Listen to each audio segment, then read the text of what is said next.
para sa pagbabago. Sawa na ang bayan ko sa magnanakaw na tao.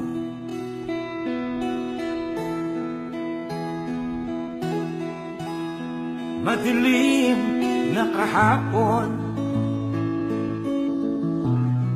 ikaw ang mag-aahon sa piling mo. Di ko mawawala ang korupsyon.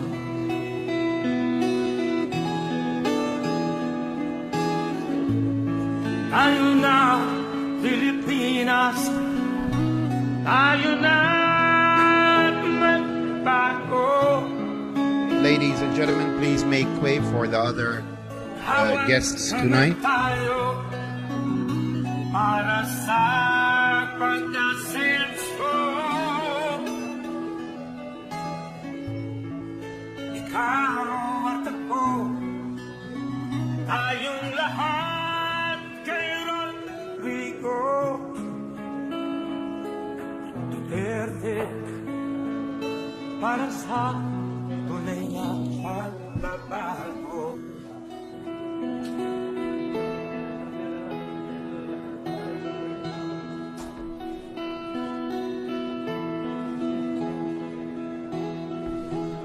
Masdan mo ang paligid,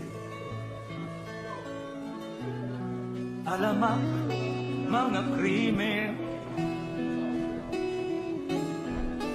rape, droga at Good evening, friends. Today at about 2 o'clock, we physically took into our custody Mr. Jartan Sekengstad, a Norwegian who was abducted almost a year ago, September 21st, 2015. We were able to recover him from the camp of Chairman Nur Miswari, who in turn received him from the captors yesterday.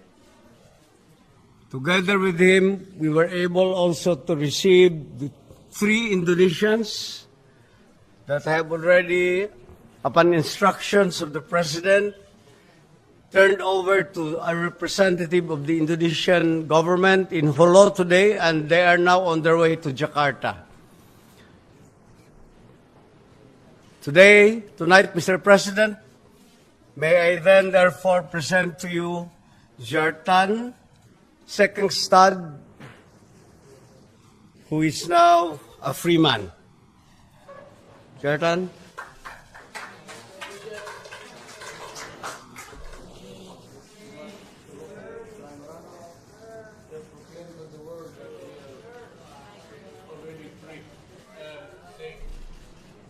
Mr. President.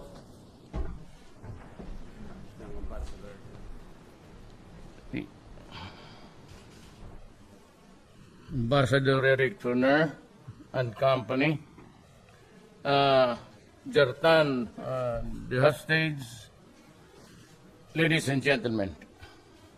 First of all, I would like to thank the efforts beyond human patience of Secretary Doresa and, of course, Nur Miswari, who all along assured us that he would need time, but he would succeed. So he said many months ago. And I would like to thank him also.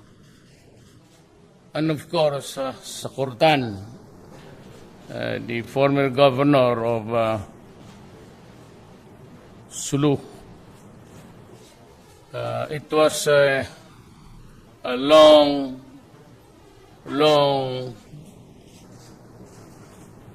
negotiation. As far as I'm concerned, I've talked to Ms. Wari even in the cabinet meetings, I had him called, and he assured us that he assured me that we would be able to recover alive and well, Chertan.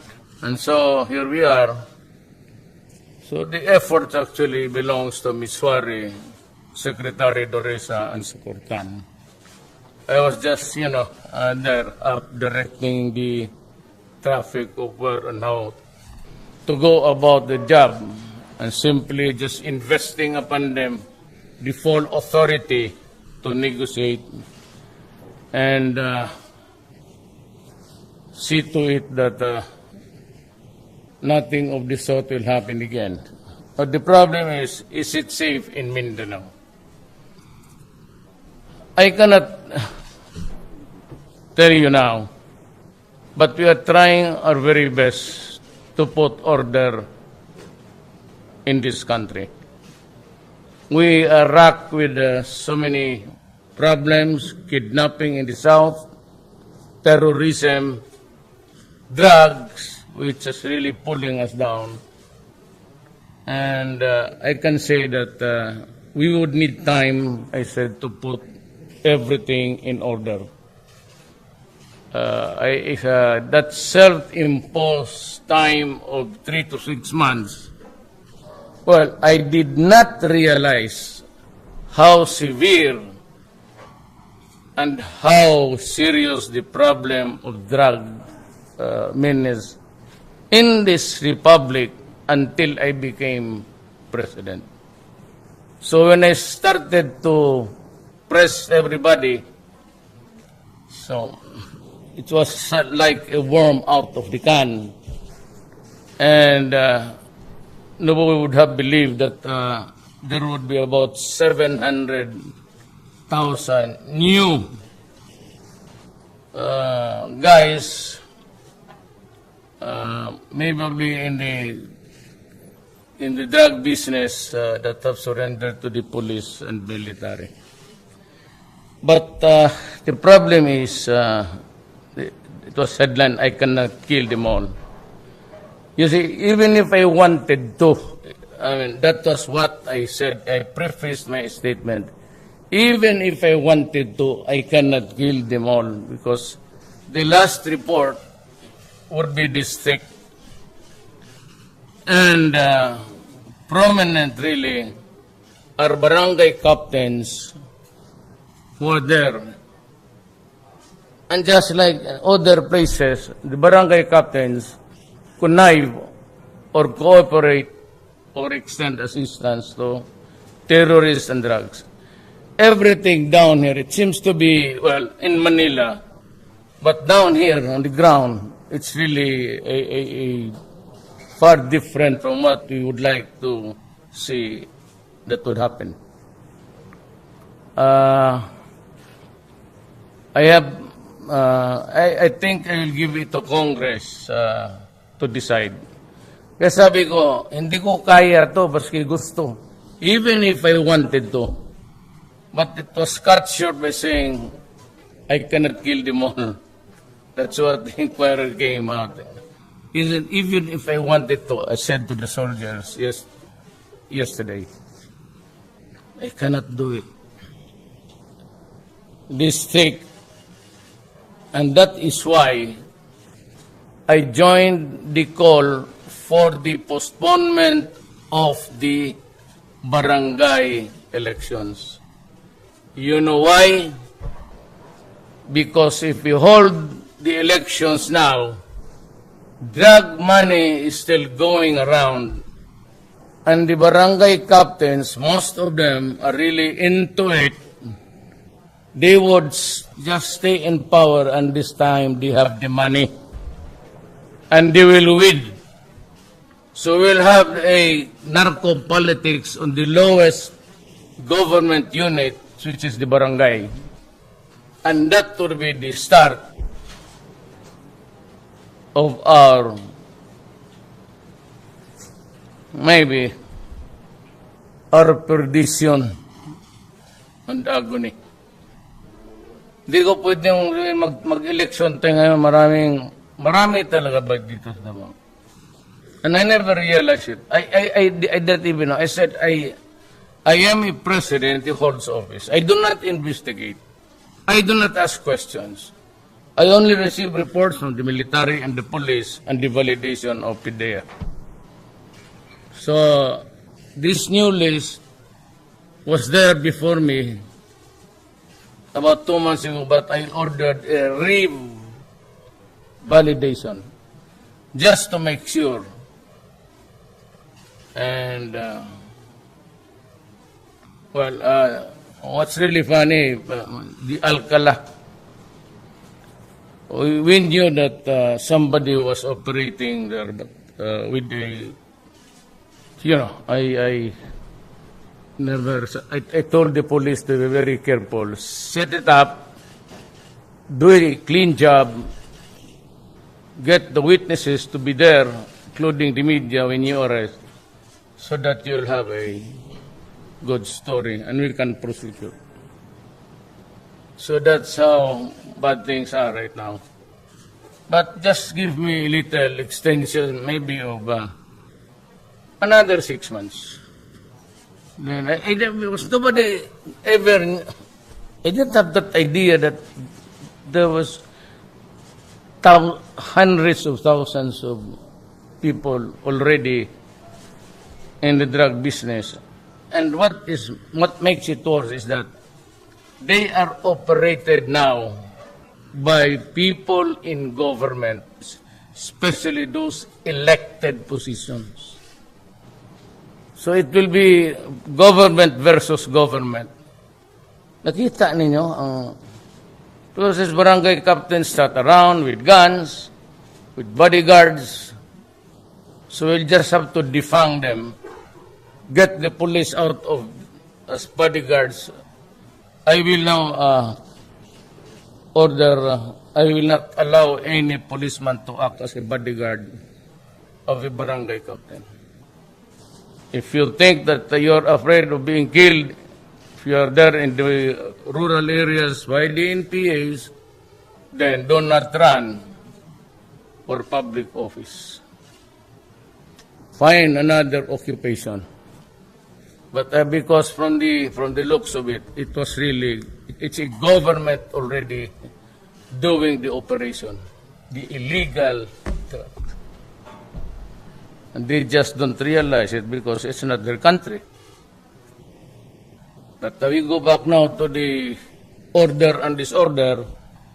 The best thing that happened this week to us was really the release of Jartan, because we were able to complete our promise to the Norway, which is giving us the good offices for space to talk vis-a-vis with the Communist Party of the Philippines. It has provided good offices to several countries for so many conflicts.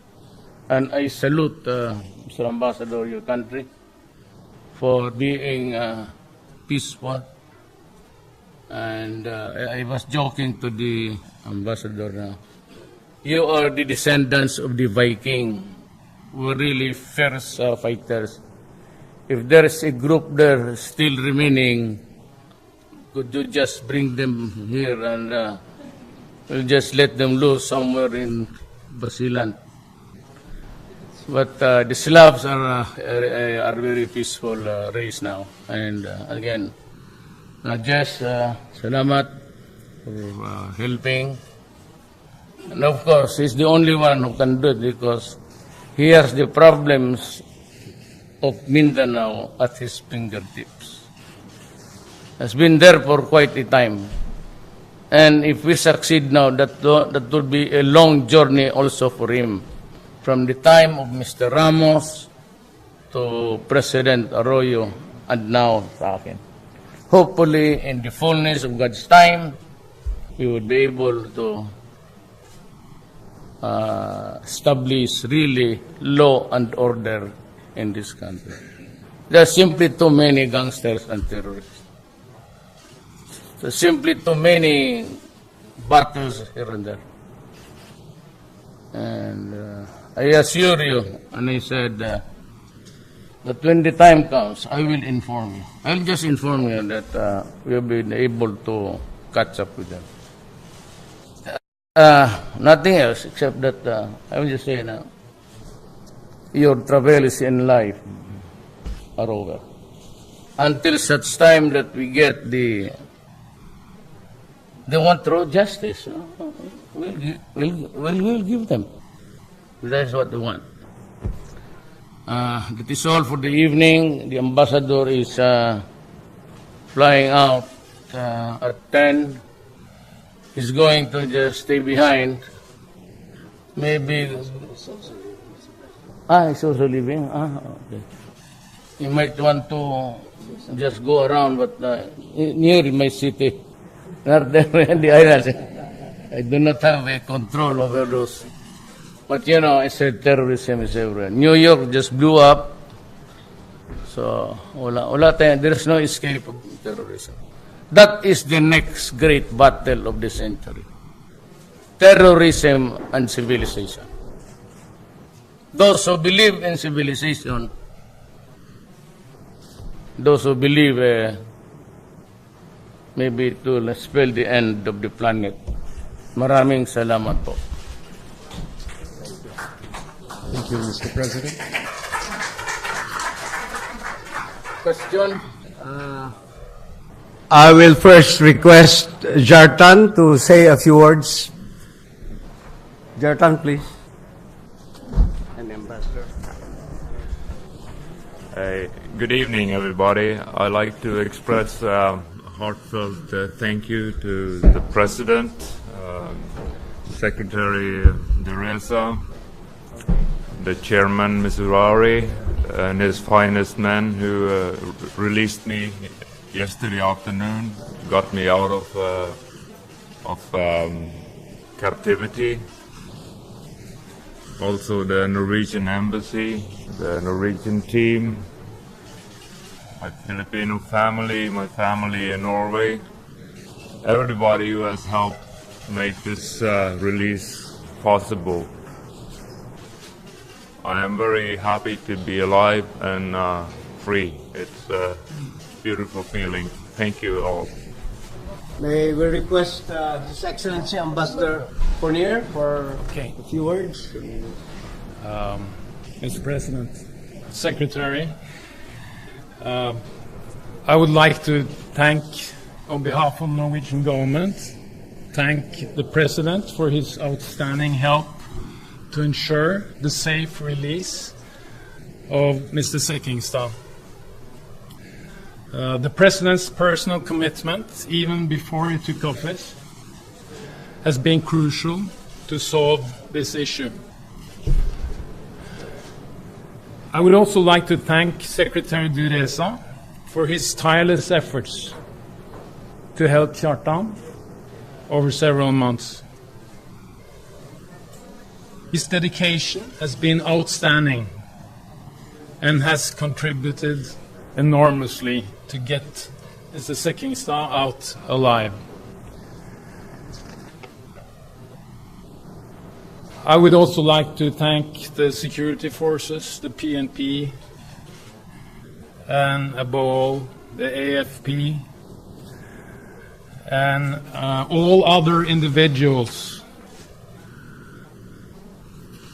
that helped Mr. Sekkingstad to get out alive and made this undertaking possible. Thank you very much, everyone. Thank you. Thank you. Thank you, Mr. President. Start your...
Dito ka na.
You take the back seat.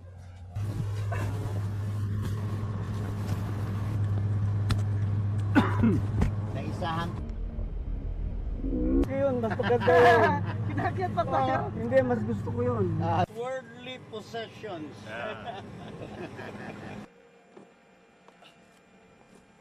Ayo. How are you? Hi.